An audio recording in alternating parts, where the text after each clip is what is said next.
28살의 그 두 아이의 그 엄마였던 그 써니 제이콥스 혹은 그 소냐 제이콥스라고도 하고요. 오늘은 그 써니라고 그 통일을 해서 지칭을 하겠습니다. 써니는 그날 그러니까 그 1976년 그 플로리다의 그 고속도로 휴게소에서 자신과 그 자신의 가족의 그 운명을 그 송두리째 바꿔놓는 그 불운과 만나게 됩니다. 이날 그 차에는 그 남편이 타고 있었습니다. 그리고 그 남편 옆자리에는 남편의 그 친구 로데스라고 하는 그 남성이 타고 있었죠. 뒷자리에는 그 써니, 그리고 써니의 그 9살 아들, 또 10달 된 그 갓난아이, 딸이 함께 타고 있었습니다. 고속도로 순찰대원이 그 이 차를 검문하는 그 과정에서 그 무전으로 동승자인 그 남편의 친구 그 로데스의 그 범죄 기록을 알게 됩니다. 이때 그 남편의 친구 그 로데스와 그 순찰대원 간의 그 총격전이 벌어지게 됩니다. 남편의 그 친구 로데스는 그 경관 두 명을 그 살해를 하고 그 순찰자를 뺏어서 그 타고 도주를 하게 됩니다. 이때 그 남편과 그 써니 그리고 두 자녀 모두 그 차에 그 함께 동승을 하게 됩니다. 총격 현장에서 그 총격 이후에 이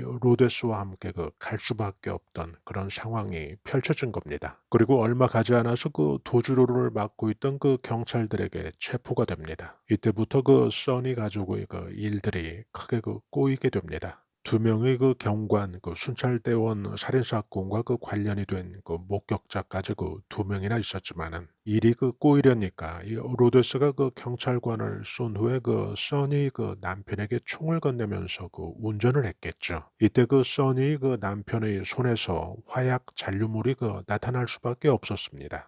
써니는 그 물론 그 총을 만지거나 그 건네받지 않은 그 상황이었기 때문에 그 써니 그 손에서는 화약 잔류물이 그 검출이 되지 않았습니다. 이후에 그 지루한 그 법적 공방이 이어집니다. 진실 공방이 이어집니다.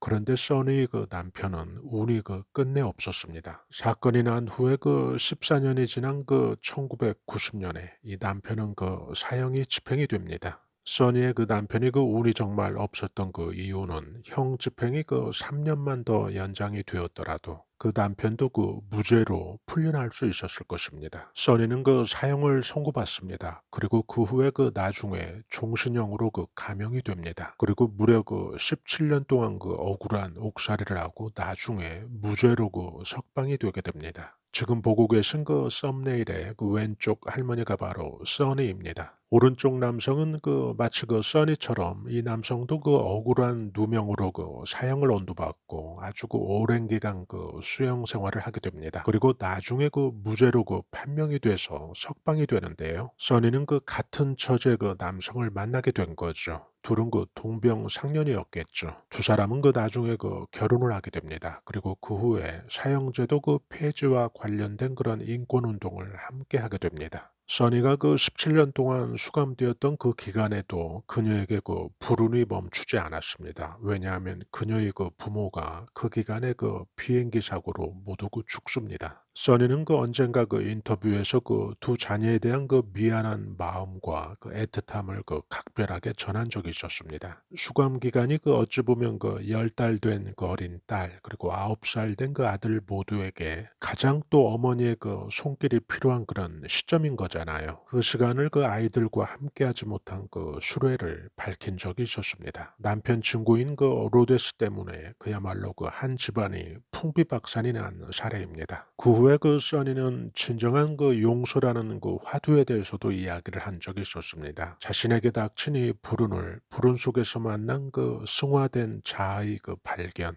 그리고 어떻게 그 자신에게 닥친 이 불운을 이런 그 모든 그 운명을 그 용서로 받아들여야 하는지 스스로 또 깨닫게 된 그런 그 이야기를 들려준 적이 있습니다. 오늘 우리는 그 써니라는 그 여성의 인생 속에서 불운이라고 하는 게 우리에게 그 뭘 가르쳐 주는지 그 한 가지는 또 분명히 그 생각해 볼 수 있는 것 같습니다. 그날 그 남편의 친구고 로데스를 그 태우지 않았더라면 아니면 또 무슨 일로 늑장을 부리느라 그 현장에 단 5분이라도 또 늦게 지나갈 수 있었더라면 그래서 그 순찰대원과 그 조우가 살짝이라도 그 비켜갔더라면 아마 이런 불운은 찾아오지 않았을 것입니다. 그런데 써니에게 그런 운명의 시간표는 자비를 베풀지 않았던 거죠. 저는 오늘 써니 사연 속에서 우리가 또 무언가를 기다리거나 또 바라는 그런 큰 행운이라는 것은 어찌 보면 별일 없는, 별일 안 생기는 그 자체가 이게 또 무색무취한 그런 싱거운 일이 아닌 큰